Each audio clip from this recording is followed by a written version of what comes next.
नमस्कार, मैं राकेश वर्मा आप सभी का स्वागत करता हूँ आपके अपने परिवार संयुक्त गुरुकुल पर।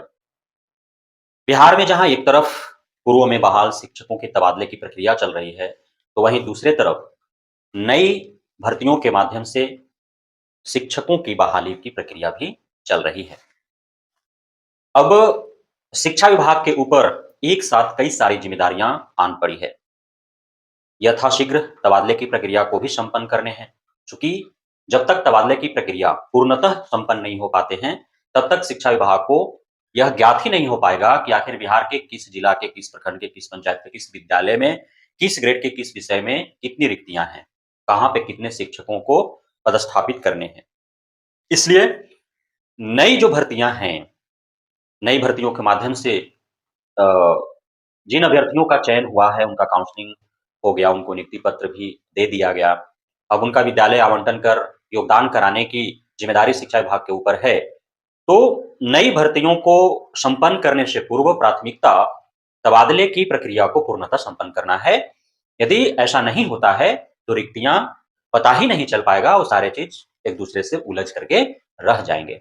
न तो ट्रांसफ़र की कवायद जो चल रही है और ऐच्छिक हस्तांतरण की चाह रखे जो शिक्षक-शिक्षिकाओं ने आवेदन किया है आज से 3 माह पूर्व, उनका इच्छा पूर्ण होगा और नहीं, नई जो भर्ती है टीआरई 3.0 तो उसके माध्यम से जो चयनित अभ्यर्थी हैं और उनको जो उनका ऐच्छिक जिला प्रदान किया गया है, तो वो भी चाह रहे हैं कि अपने जिला के किसी ऐसे विद्यालय में वो पदस्थापित हो जाए, तो उनका भी मनोकामना पूर्ण नहीं होगा। और इसी बीच हेडमास्टर और हेड टीचर के भी लगभग 43,000 जो चयनित अभ्यर्थी हैं, उनका भी योगदान कराने की ज़िम्मेदारी शिक्षा विभाग के ऊपर है। अब इस बाबत शिक्षा विभाग के द्वारा या यूँ कहें कि एससीएस सिद्धार्थ के द्वारा एक 5 सदस्यीय कमिटी का गठन किया गया है। इस 5 सदस्यीय कमिटी के 2 अध्यक्ष हैं, वे हैं प्राथमिक शिक्षा निदेशक और अन्य 4 सदस्य के रूप में पहला सदस्य हैं प्राथमिक शिक्षा के सह-निदेशक या उप-निदेशक जो भी हैं और उसके बाद माध्यमिक शिक्षा के सह-निदेशक या उप-निदेशक जो भी हैं।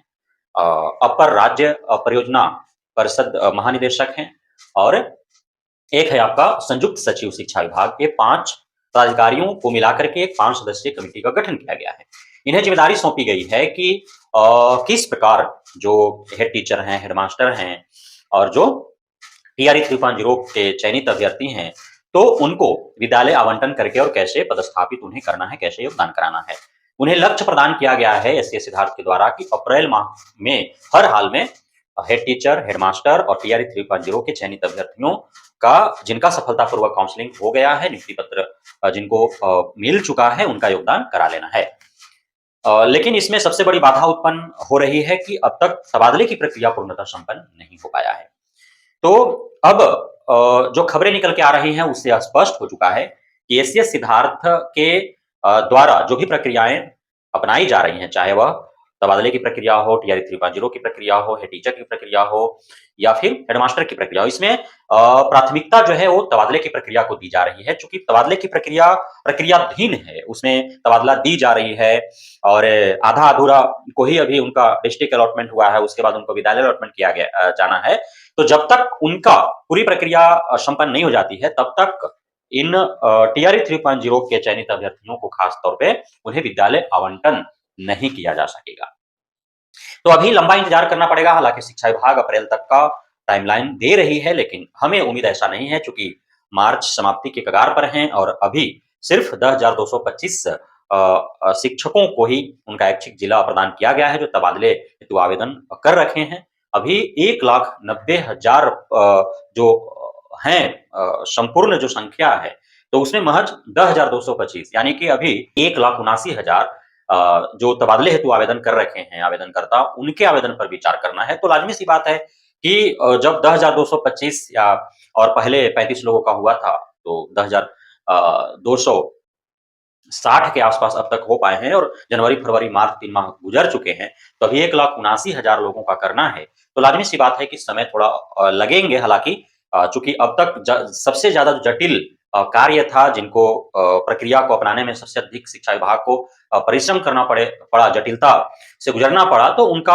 हो गया है। अब जो और हैं, उनमें बहुत अत्यधिक जो है बोझ नहीं है शिक्षा विभाग के ऊपर, उनका शॉर्ट लिस्ट करने में, उनके कागज़ातों को जाँच करने में बहुत अधिक समय नहीं लगने जा रहे हैं। फिर भी जो है पूरा अप्रैल तो गुजर ही जाएँगे। तो निश्चित तौर पर अप्रैल जब सिर्फ़ गुजर जाएगा स्थानांतरण देने में ही, स्थानांतरण की प्रक्रिया अपनाने में ही, तो अप्रैल लास्ट तक ही जो है आप टीआरई 350 के चयनित अभ्यर्थी या एसटीएचएम वाले हैं, वे उम्मीद रखें कि आपका आगे का प्रक्रिया जो है पूर्ण किया जाएगा और मई तक आपका योगदान करा लिया जाएगा और मई में ही टीआरई 450 हेतु भी घोषणा कर दी गई है। तो अब देखना यह होगा कि अ, अप्रैल और मई 2 माह जो है शिक्षा विभाग के लिए खास है। इन 2 माह में कौन-कौन सी प्रक्रियाओं को संपन्न किया जाता है और कौन-कौन सी प्रक्रिया आरंभ की जाती है। लेकिन उम्मीद बनाए रखना है जो चयनित हैं, उनका हर हाल में पदस्थापना दी जाएगी, चाहे अप्रैल में हो या मई में हो। जो तबादले हेतु आवेदन कर रखे हैं, उनको भी अप्रैल माह के अंदर, मई माह के अंदर, ये 2 माह के अंदर जो है तबादला दे दिया जाएगा और टीआरई 450 की 50-50 उम्मीद है। तो उस उम्मीद में भी आप अपनी तैयारी जोरों पर रखें, कमर कस करके और तैयारी करें। हो सकता है टीआरई 450 आ जाए और आप जो है टीआरई 1, 2, 3 में यदि नहीं हुआ टीआरई 4 के माध्यम से आप बिहार में शिक्षक बन जाएँ। बहुत-बहुत धन्यवाद आप सभी साथियों का हमारे साथ जुड़े रहने के लिए, बनाने के लिए, प्यार देने के लिए, हमें भरोसा बनाए रखने के लिए।